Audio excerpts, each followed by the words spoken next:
కృప వెంబడి కృపనిచ్చిన దేవా, సమృద్ధి కృపనిచ్చితివే.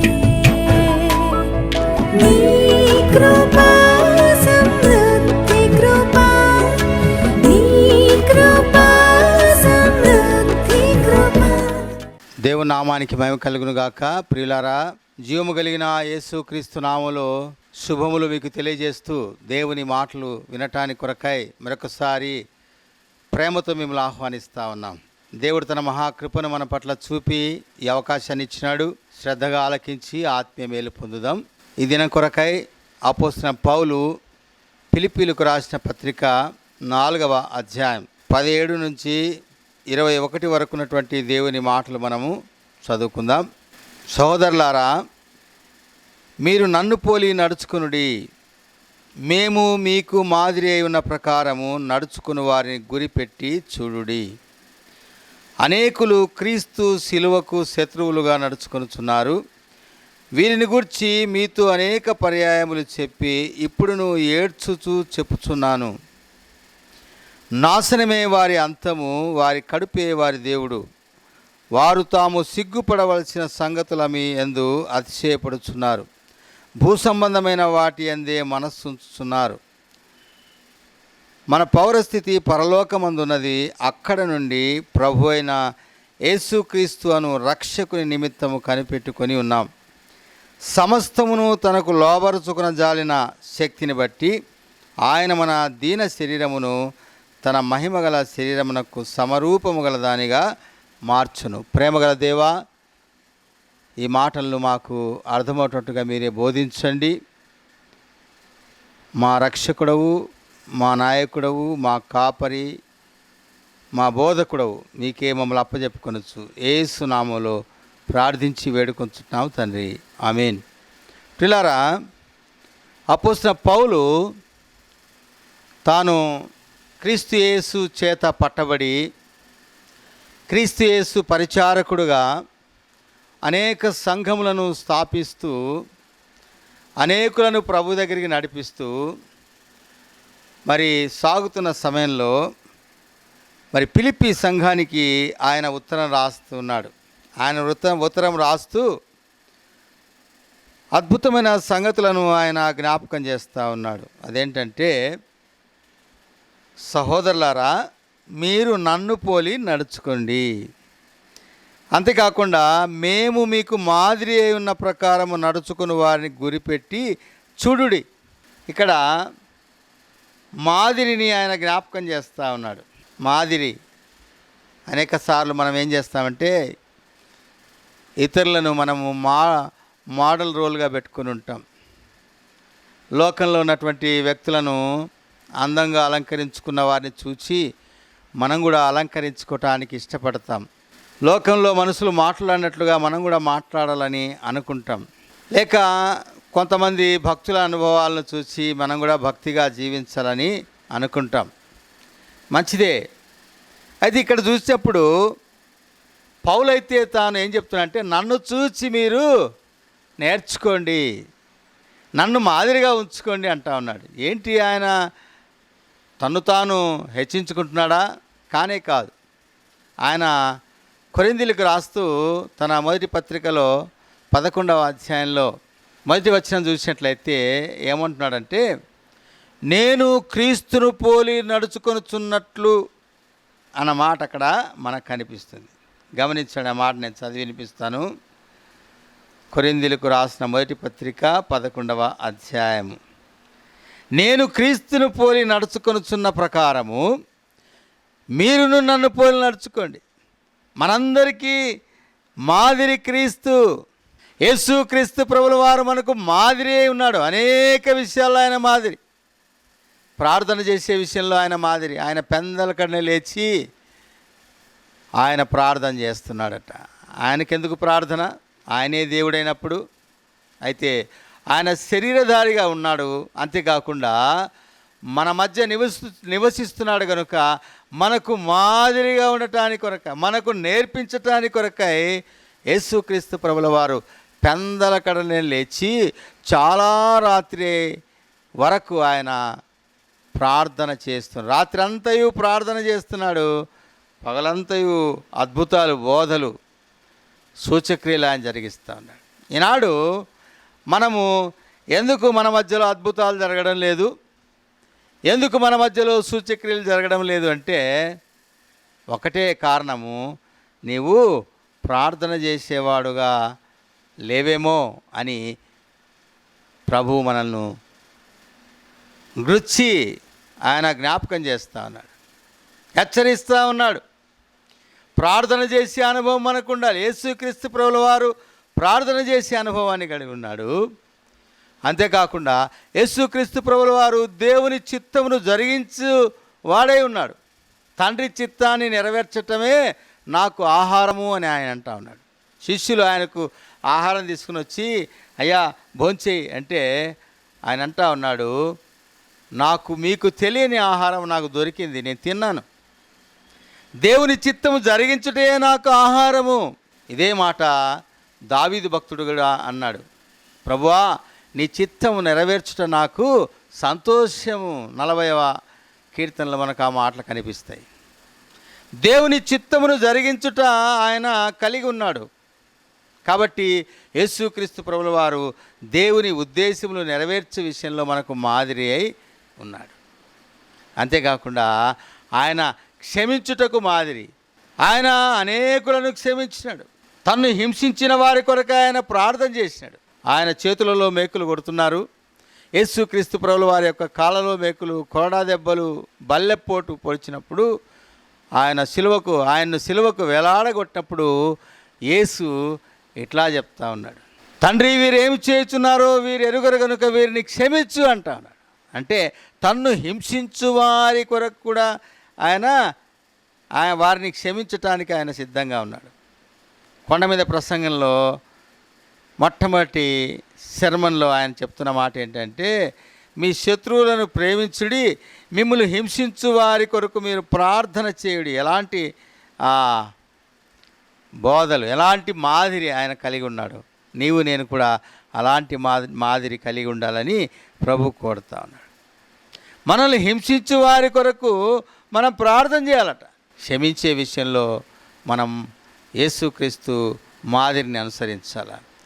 అంతేకాకుండా ప్రేమించే విషయంలో యేసుక్రీస్తు మాదిరిని అనుసరించాల. ప్రార్థించే విషయంలో యేసుక్రీస్తు మాదిరిని మనము అనుసరించాలి. అందుకని పౌలు ఏమంటాడంటే, నేను యేసును మాదిరిగా ఉంచుకున్నాను, ఆయన నేను అనుసరిస్తూ ఉన్నాను. కాబట్టి ఇప్పుడు నన్ను చూస్తూ ఉన్నారు, మీరు నన్ను పోలి మీరు నడుచుకోండి అంటా ఉన్నాడు. ఎంత ధైర్యము ఆయనకు, ఎంత అధికారముతో కూడినటువంటి మాటలు ఆయన చెప్తా ఉన్నాడు. నన్ను చూసి మీరు నన్ను అనుసరించండి, నన్ను పోలి నడుచుకోండి. ప్రియులారా, మనమందరం కూడా క్రీస్తును పోలి నడుచుకునేవాలి. అదే మాటని ఇక్కడ ఫిలిప్పీ సంఘానికి రాస్తూ చెప్తున్న మాట ఏంటంటే, అయ్యా ఒక్కసారి నన్ను చూడండి, నన్ను చూచి నడుచుకోండి అని చెబుతూ వెంటనే ఇంకొక మాట కూడా అక్కడ ఏం మాట్లాడుతున్నాడంటే గమనించండి. మేము మీకు మాదిరి అయి ఉన్న ప్రకారము నడుచుకొని వారిని గుడిపెట్టి చాలామంది ప్రభువును వెంబడిస్తూ ఉన్నారు. నేను ఒక్కనే కాదు, చాలామంది ప్రభువును వెంబడిస్తూ ఉన్నారు. వారిని గురిపెట్టి చూసి మీరు నడుచుకోండి అంటా ఉన్నాడు. ప్రియులారా, లోకంలో ఎంతోమంది దేవుని సేవకులు తమ ప్రాణాలు అర్పిస్తూ ఉన్నారు, తమ ఆస్తితో దేవుని ఆరాధిస్తూ ఉన్నారు, తమ జీవితాలు ప్రభుకు సమర్పించారు, ఎంతో మాదిరిని వారు చూపిస్తూ ఉన్నారు. మరి వారిని చూచి మనం నడుచుకోవాలని ప్రభు జ్ఞాపకం. నడుక అనగానే అది జీవిత సాక్ష్యం. నడకంటే కేవలం కాళ్ళతో నడిచే నడక కాదు. కాళ్ళతో నడిస్తేనే పాదయాత్ర అని మనం కొన్నిసార్లు వింటూ ఉన్నాం. అలాంటి నడక కాదు. నీవు నడుస్తూ ఉన్నప్పుడు యేసుక్రీస్తు ప్రభుల వారు నడుస్తూ వస్తూ ఉన్నారు. ఒక సందర్భం నాకు జ్ఞాపకం వస్తూ ఉంది. ఆయన బాప్తిస్మం ఇచ్చి యోహాను అనేకులకు పాపక్షమాపణ నిమిత్తమై బాప్తిస్మం ఇస్తూ ఉన్నప్పుడు నడుచుకుంటూ వస్తున్నటువంటి యేసును చూచి ఆయన ఏమంటాడట అంటే, ఇదిగో లోక పాపములు మోసుకొని పోవు దేవుని గొర్రెపిల్ల అంటాడు. లోక పాపములు మోసుకొని పోవు దేవుని గొర్రెపిల్ల. ఆయన చూడగానే బాప్తిసం ఇస్తూ యోహాను ఈ మాటలు పలుకుతా ఉన్నాడు. ఆయన నడకలో, ఆయన చూపులో, ఆయన మాటలో, యేసు మాటలో, యేసు నడకలో, యేసు చూపులో, యేసు కార్యములో గొప్ప మాదిరిని మనకు దేవుడు ఆయన ఉంచిపోయినాడు. అపోస్తలుడైన పేతురు కూడా ఈ మాటను మనకు జ్ఞాపకం చేస్తూ ఉన్నాడు. చూడండి, పేతురు రాసిన మొదటి పత్రిక 2వ అధ్యాయం 21వ వచనంలో ఈ మాట ఇట్లా, క్రీస్తు కూడా మీ కొరకు బాధపడి మీరు తన అడుగుజాడల యందు నడుచుకున్నట్లు మీకు మాదిరి ఉంచిపోయాను. ఆయన పాపము చేయలేదు, ఆయన నోటను ఏ కపటమును కనబడలేదు, ఆయన దూషింపబడి బదులు దూషింపలేదు, ఆయన శ్రమ పెట్టబడి బెదిరింపక న్యాయముగా తీర్పు తీర్చు దేవునికి తను తాను అప్పగించుకొనెను. కాబట్టి ఆయన మనకు మాదిరి ఉన్నాడు. పౌలు చెప్తా ఉన్నాడు, నేను అట్టి ప్రభువును అనుసరిస్తూ ఉన్నాను కాబట్టి నన్ను మీరు మాదిరిగా ఉంచుకోండి, నన్ను మీరు పోలి నడుచుకోండి. ఎవరెవరైతే ఇలాగున మాదిరి కలిగి ఉన్నారో వారిని పోలి నడుచుకోండి అంటా ఉన్నాడు. మనం ఎట్లా నడుచుకుంటా ఉన్నాం? మన నడకేంటి? మన యొక్క ప్రయాస ఏంటి? మనం దేని కొరకు ప్రభువును వెంబడిస్తూ ఉన్నాం? కొంతమంది రొట్టెలను ఆశించి ప్రభువును వెంబడిస్తూ ఉన్నారట. కొంతమంది అద్భుతాలు చూడాలని ప్రభువును వెంబడిస్తూ ఉన్నారు, సూచక్రియలు చూడాలని ప్రభువును వెంబడిస్తూ ఉన్నారు. ఏ రోజు రాజు యేసును చూసినప్పుడు చాలా సంతోషించినాడట. ఎందుకు అంటే ఆయన యొద్ద నుండి సూచక్రియలు చూడాలని ఆశపడినాడు. యేసును వెంబడిస్తున్నప్పుడు ఆయన అనేకులకు 5 రొట్టెలు 2 చేపలను ఆయన ఆశీర్వదించి పంచినప్పుడు 5,000 మంది పురుషులు, అనేక స్త్రీలు, చిన్నపిల్లలు కూడా భోంచేయగా 12 గంపల్ని ఎత్తిరి అని అక్కడ వ్రాయబడింది. అంటే ఆయన అద్భుతాలు చేయడమే, ఆయన భోజనం పెడుతున్నాడు, పరలోక రాజ్య సంగతులను మాట్లాడుతూ ఉన్నారు. ప్రజలు 3 దినములు ఆయన బోధనే వింటా ఉన్నారట. అలసిపోయి పడిపోతారేమో, వారికి భోజనం పెట్టండి అని చెప్పి ఏమీ లేకపోగా ఉన్న కొద్ది భోజనాన్ని దీవించి ఆశీర్వదించినప్పుడు ఎంతోమంది తృప్తి పొందినారు. తమకున్న దాంట్లో ఇతరులను తృప్తిపరిచే మాదిరిని యేసుక్రీస్తు ప్రభువుల వారు కలిగి ఉన్నారు. అపోస్తలుడైన పౌలు కూడా తన జీవితంలో తాను కష్టపడినా పర్వాలేదు, తాను కష్టపడినా ఆయన చింతపడలేదు, కానీ ఏ విధము చేతనైనా కొందరిని ప్రభు దగ్గరికి నడిపించాలని ఆయన ప్రయాసపడుతున్నాడు. చూడండి, అపోస్తల కొరింథీయులకు రాసిన పత్రికలో తను గురించి ఇట్లా చెప్పుకుంటా ఉన్నాడు. 9వ అధ్యాయము, మొదటి పత్రిక 9వ అధ్యాయము 20వ వచనం నుంచి లేక 19వ వచనం నుంచి ఇట్లా వ్రాయబడి, నేను అందరి విషయము స్వతంత్రుడనై ఉన్నాను, ఎక్కువ మందిని సంపాదించుకున్నటకై అందరికీ నన్ను నేనే దాసునిగా చేసుకుంటుని. చూడండి, మాదిరి ఎట్లా చూపిస్తాను. ఆయన తాను మరి స్వతంత్రుడుగా ప్రకటించుకోవచ్చు, అయినా కూడా నేను దాసుడనుగా నన్ను నేను చూపించుకుంటాను. యేసుక్రీస్తు ప్రభుల వారు ఆయన సర్వ సృష్టికి కారణం ఆయనే, సమస్త సృష్టిని మాట చేత నిర్మించినవాడు ఆయనే. కలుగునుగా కంటే సమస్తం కలిగింది. అలాంటి ప్రభు తాను దాసునిగాను రిక్తునిగాను చేసుకున్నాడట. ఫిలిప్పీలకు రాసిన పత్రిక 2వ అధ్యాయంలో మనకు ఆ మాట కనిపిస్తాయి. ఆయన దేవునితో సమానుడుగా ఉండుట విడిచిపెట్టకూడని భాగ్యముని ఎంచుకోలేదు, కానీ దాసుడుగా తాను తగ్గించుకొని రిక్తుడుగా చేసుకున్నాడట, ఏమీ లేనివాడుగా. యెషయా గ్రంథంలో ఆ మాట మనకు కనిపిస్తుంది. చూడనొల్లని వానిగాను వ్యసనాక్రాంతుడుగా చూడనొల్లని వానిగా ఆయన చేసుకున్నాడు. ఎందుకంటే నన్ను ప్రేమిస్తున్నాడు. ఆయన మాదిరిని మనం ఇక్కడ చూస్తూ ఉన్నాం. పౌలు అదే విషయం చెప్తా ఉన్నాడు, నేను స్వతంత్రుడే, కానీ ఎక్కువ మందిని ప్రభు కొరకు సంపాదించాలి, అందుకొరకే నేను అందరికీ దాసులుగా చేసుకున్నాను. దాసత్వం చేస్తున్నాడు. ఏమి దాసత్వం అంటే, ఏమి దాసుడుగా ఆయన తాను చేసుకున్నాడు అంటే, యూదులను సంపాదించుకున్నట్టుకు యూదులుగా ఉంటిని, ధర్మశాస్త్రమునకు లోబడిన వారిని సంపాదించుకోటకు నేను ధర్మశాస్త్రమునకు లోబడిన వాడను కాకపోయినను ధర్మశాస్త్రమునకు లోబడిన వాని వలె ఉంటిని. దేవుని విషయమై నేను మరి అనేకులను సంపాదించుకోవటానికి ధర్మశాస్త్రము లేని వారి వలె ఉంటిని. బలహీనులను సంపాదించుకోవటానికి బలహీనులకు బలహీనుడనైతిని. ఏ విధము చేత నేను కొందరిని రక్షింపవలనని, ఈ మాట గమనించండి, ఏ విధము చేత నేను కొందరిని రక్షింపవలనని అందరికీ అన్ని విధముల వాడనైతిని. ప్రియులారా, యేసుక్రీస్తు ప్రభుల వారి యొక్క మాదిరి చాలా ఉన్నతమైనది. ఆయన దేవుడు. అయితే పౌలు ఏమంటున్నాడట అంటే అందరినీ రక్షించుకోవటానికి, అన్ని తెగల వారిని, అన్ని భాషల వారిని, అన్ని స్థితిగతులు ఉన్నవారిని, పేదవారిని, ధనవంతులను, చదువుకున్న వారిని, పామరులను అందరినీ రక్షించటానికి కొరకై అందరి వలె నేను ఉన్నాను. వారితో నేను నడుస్తున్నప్పుడు వారిని ప్రేమించి వారి వలె నేను ఉండి మరి నేను జీవిస్తూ ఉన్నాను. ప్రభు కొరకు నేను మాదిరికరమైనటువంటి కార్యాలు నా జీవితంలో ఉన్నాయి, ఒకసారి చూడండి అయ్యా అని సంఘాన్ని ఆయన హెచ్చరిస్తూ ఉంది. ఇదే కొరింథీయులకు రాసిన 2వ పత్రికలో తన గురించి ఇంకో కొన్ని మాటలు చెప్తా ఉన్నాడు. గమనించండి. 11వ అధ్యాయంలో తాను ఎలాంటి మార్గం గుండా వెళ్తున్నాడో మనం చూసినట్లయితే గమనించండి. 23వ వచనం నుంచి చదువుతున్నాను నేను. వారు క్రీస్తు పరిచారకుల వెర్రివాని వలె మాట్లాడుతున్నాను, నేనును మరి ఎక్కువ క్రీస్తు పరిచారకుడను.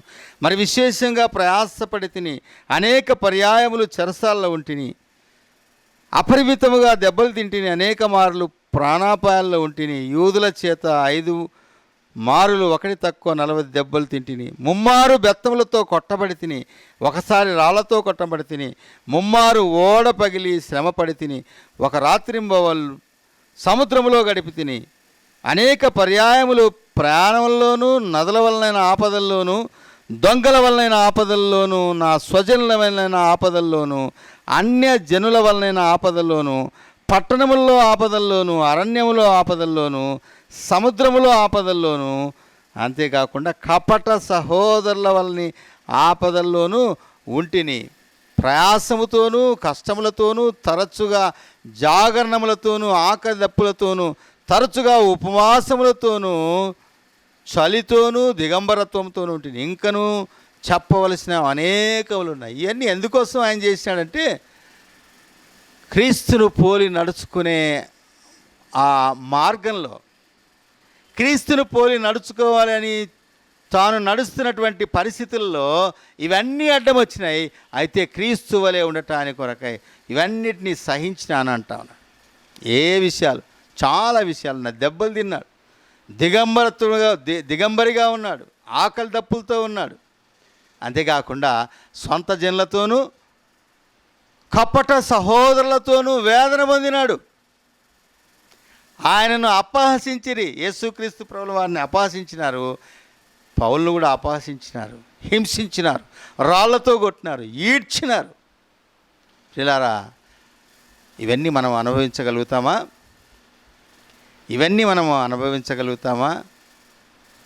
ఒకవేళ ఇట్టి శ్రమలు వస్తే తట్టుకోగలుగుతామా? ఒకసారి మనం చెక్ చేసుకుందాం.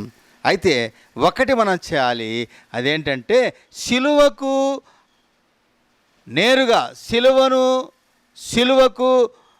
సిలువ వైపుకు మన హృదయాలను ఎత్తుకొని మనం నడుచుకోవాలి. ఒకవేళ ఆ మార్గంలో మనం నడుస్తున్నప్పుడు, సిలువ మార్గంలో మనం నడుస్తున్నప్పుడు, సిలువ అనగానే శ్రమల గుర్తు. ఆ శ్రమలలో మనల్ని ఆ ప్రభువు కాపాడువాడుగా ఉన్నాడు. ప్రకటన గ్రంథంలో మాటలు రాస్తున్నాయి. ఇదిగో 10 దినములు మీకు శ్రమ కలుగును, ఆయనను ధైర్యం తెచ్చుకొనుడి, నేను మిమ్మల్ని విడిపిస్తాను, మీకు జీవ కిరీటం ఇస్తానంటా ఉన్నాడు. శ్రమలు వచ్చిన ప్రభువును వెంబడించేవారుగా మనం ఉండాలి. అయితే ఇక్కడ చూసినప్పుడు 17వ వచనంలో శ్రేష్టమైన మాట మనకు కనిపిస్తుంది. అదేంటంటే, మీరు నన్ను పోలి నడుచుకోండి, అంతేకాకుండా మేము మీకు మాదిరి ఉన్న ప్రకారం అనేకులను మేము మీకు మాదిరి అయిన ప్రకారం నడుచుకుని వారిని, ఎంతోమంది ఇంకా నడుచుకుంటున్నారు, వారిని గురిపెట్టి చూడండి అని చెబుతూ 18వ వచనానికి వచ్చేటప్పటికి అనేకులు సిలువకు శత్రువులుగా నడుచుకొనుచున్నారు. వీరిని గురించి మీతో అనేక పర్యాయములు చెప్పి ఇప్పుడు నువ్వు ఏడ్చుచూ చెప్పుచున్నాను. కొంతమంది సిలువకు శత్రువులుగా నడుచుకుంటా ఉన్నారట. ఏంటి సిలువకు శత్రువులు? వారికి తెలియకుండానే మంచి చేయవలసినవి చేయకుండా చేయరాని విషయాలు చేస్తూ ఉన్నారట. యాకోబు పత్రికలో ఒక మాట రాయబడింది, దయచేసి గమనించండి.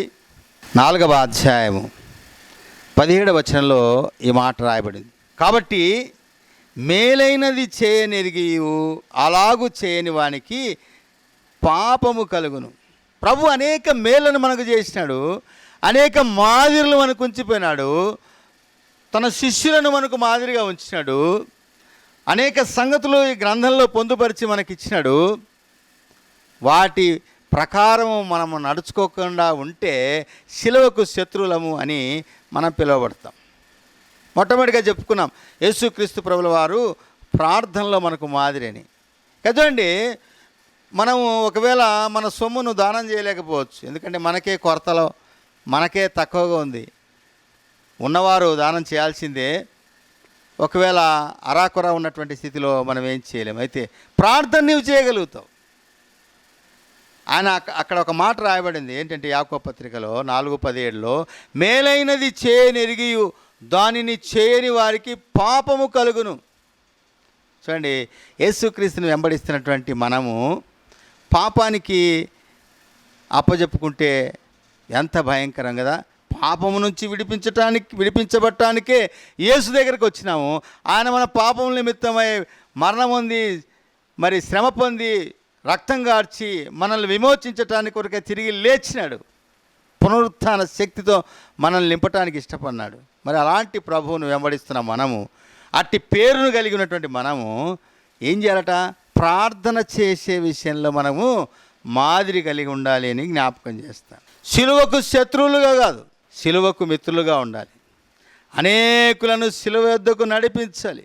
అనేకులను కొట్టబడుతున్న వారిని దేవుని సన్నిధానానికి మీరు నడిపించాలి అని జ్ఞాపకం చేస్తాను. అప్పుడే మనము ప్రభువును వెంబడించు వారముగాను, అంతేకాకుండా ప్రభువును వెంబడించు వారిని గురిపెట్టి చూచి వారిని అనుసరించు వారముగాను మనం ఉండగలుగుతామని జ్ఞాపకం చేస్తా ఉన్నాను. అయితే ఇక్కడ చివరిగా మనం ఈ మాట చెప్పుకుందాం. చూడండి, ఎట్లా వెంబడించాలి ఎట్లా అంటే, ఇదే పత్రికలోని 4వ అధ్యాయం 12వ వచనంలో చూసినప్పుడు ఇట్లా రాయబడింది, ఇదివరకే నేను గెలిచి తిని అని అయినను, ఇదివరకే సంపూర్ణ సిద్ధి పొంది తిని అని అయినను నేను అనుకున్నట్టు లేదు, కానీ నేను దేని నిమిత్తము క్రీస్తు యేసు చేత పట్టబడితినో దానిని పట్టుకున్న వలనని పరిగెత్తుచున్నాను. సహోదరులారా, నేను ఇదివరకే పట్టుకొని ఉన్నానని తలంచుకున్నాను. అయితే ఒకటి చేయుచున్నాను, వెనక ఉన్నవి మరచి ముందున్న వాటి కొరకై వేగిరపడుచు క్రీస్తు యేసునందు దేవుని ఉన్నతమైన పిలుపునకు కలుగు బహుమానమును పొందవలనని గురి యొద్దకే పరిగెత్తు. ఇక్కడ శ్రేష్టమైన మరి మెలకువను మనకు జ్ఞాపకం చేస్తూ ఉన్నాడు అపోస్తలుడైన పౌలు ఫిలిప్పీ సంఘానికి చెబుతూ మనతో మాట్లాడుతాం. ఏంటట అంటే, ఇక నేను ప్రభువుని అంగీకరించినాను, ఇంక నేను ఇట్లా వెళ్ళిపోతాను పరలోక రాజ్యానికి. వాస్తవమే, అలాగనే వెళ్ళిపోతాం. మేఘాల మీద మనం కొనిపోబడతాం. రెప్పపాటులో మార్పు చెంది మన దీన శరీరము తన మహిమగల శరీరమునకు సమరూపము గల దానిగా ఆయన మారుస్తాడు. దాని కొరకే మనం ప్రయాసపడతా ఉన్నాం. అయితే రక్షింపబడినానులే అని ఏమరపాటులో నీ ఉండి చేయవలసినవి చేయక మేలైనది చేయనెరిగి ఉండి అలాగూ చేయకపోతే అయ్యో ఎంతో ఇబ్బంది ఉంది. అందుకని ఇక్కడ చెప్తా ఉన్నాడు, నేను ఆల్రెడీ పరిపూర్ణైపోయినానని తలంచుకున్నాను, కానీ నేను దేని నిమిత్తము క్రీస్తు యేసు చేత పట్టబడితినో దానిని పట్టుకున్నాను. దేని కొరకు మనల్ని ఆయన రక్షించినాడు? పాపము నుంచి విడిపించబడి ఆ నిత్య తీర్పులో మనం ఉండకూడదని, నిత్య రాజ్యంలో మనల్ని ఉంచాలని దేవుడు మనల్ని రక్షించినాడు. అందుకోసమే మనల్ని పిలిచినాడు, అందుకోసమే మనల్ని పట్టుకున్నాడు. అందుకే ఆయన రక్తము గార్చినాడు, విలువ పెట్టి మనల్ని కొన్నాడు. విలువబెట్టి మనల్ని కొన్నప్పుడు ఆ కొన్న స్థానాన్ని మనం స్వతంత్రించుకోవాలి. దానికోసం నేను పరిగెత్తాలి. ఆ రాజ్యం కొరకు నేను ఎదురు చూడాలి. 20వ వచనంలో చక్కటి మాట రాయబడింది, మన పౌరస్థితి పరలోకములో ఉంది. అంటే మన సిటిజన్షిప్ ఇక్కడిది కాదు, పరలోకంలో ఉంది. దాని కొరకు మనం ఎదురు చూడాలి. అందుకని నేనేం చేస్తున్నానట అంటే, వెనక ఉన్నవి మరచి ముందున్న వాటి కొరకు వేగిరపడుచు క్రీస్తు యేసునందున్న ఉన్నతమైన పిలుపునకు కలుగు బహుమానము పొందవలనని గురి యొద్దకే పరిగెడుతున్నాను. గురి లేని జీవితం వ్యర్థమైన జీవితం. ఒక మరి సైనికుడు టార్గెట్ పెట్టుకొని నేర్చుకుంటాడు. గురి ట్రైనింగ్లో నేర్చుకుంటాడు. అలాగున గురి చూసి కొట్టడం నేర్చుకుంటాడు. గురి చూసి కొట్టడం నేర్చుకున్నప్పుడు శత్రువు వచ్చినప్పుడు వాడిని ఎదుర్కొంటాడు. ఒకటి. రెండవది, తన గురి ఏంటంటే అంటే శత్రువును ఓడించి అవతలికి వెళ్ళి దాన్ని స్వాధీనం చేసుకోవాలి. ఆ భూభాగాన్ని స్వాధీనం చేసుకోవాలి. ఈనాడు మనం చూస్తూ ఉన్నాం వార్తల్లో, ఎక్కడ చూసినా యుద్ధ వార్తలే. ఆ యుద్ధంలో ఆ భూభాగాన్ని జయించి స్వాధీనం చేసుకున్నాడు ఈ దేశస్థుడని మనం వింటా ఉన్నాం. లేకపోతే మన ప్రక్కనే ఉన్నటువంటి దేశాలు మన బార్డర్ను దాటి యువతలకు వస్తున్నారు, ఇది మాది అంటున్నారు, ఈ రాష్ట్రం మాది అని అంటా ఉన్నారన్న వార్తలు మనకు వినిపిస్తాయి. కాబట్టి టార్గెట్ ఏంటి, మన గురి ఏంటి అంటే దేవుని ఉన్నతమైన పిలుపునకు కలుగు బహుమానమును పొందాలని పరిగెడతా ఉన్నాం. బహుమానం పొందేవాడు దేవునిని, యేసుక్రీస్తు ప్రభును గురిగా పెట్టుకొని మాదిరిగా పెట్టుకొని సాగాలి. యేసుక్రీస్తు ప్రభుల వారిని అనుసరించిన వారిని గురిగా పెట్టుకొని పితరులు నడిచినటువంటి మార్గంలో మందల అడుగు జాడలలో మనం నడుచుకోవాలని ప్రభు జ్ఞాపకం చేస్తాం. ఆయన అడుగు జాడల్లో మనం నడిస్తే చక్కగా వెళ్తాం. ఇశ్రాయేలీలు కానానుకు ప్రయాణం చేస్తున్నప్పుడు యెహోషువ నాయకత్వంలో వారు యోర్దాను నది దాటుతున్నప్పుడు అక్కడ చక్కటి మాట రాయబడింది. యాజకులు మందసము మోయిచుండగా ఆ మందసమును గురిపెట్టి ఎడమగా ఉండి నడుస్తూ ఉండండి. ఆ మందసము చూస్తూ నడుస్తూ ఉండండి. భయంకరంగా పాడుతున్నటువంటి ఆ యోర్దాను నదిని మందసము మోయు యాజకుల పాదములు తాకినప్పుడు ఆ యోర్దాను నది రెండుగా పాయలైందట. అప్పుడు మందసం మోయు యాజకులు ఆరిన నేలను యోర్దాను దాటుతూ ఉన్నారు. అదే సమయంలో యాజకులు మోయిచిన మందసపు పెట్టెను చూస్తూ ముందుకు సాగుతున్న వారు ఆ యోర్దాను దాటి అవతలికి వెళ్ళిపోయినారు. వెళ్ళిపోయిన తర్వాత అక్కడ సాక్షార్థంగా రాళ్ళు నాటి ప్రభువును స్తుతించినారు. దేవునికి స్తోత్రం. మన జీవితంలో ఈ లోక యాత్ర ఎంతో కఠినమైంది. శత్రువు ఎవరిని మింగుదురా అని వాడు గర్జించు సింహం వలె ఎప్పుడు వాడు వెతుకుతూ ఉన్నాడు.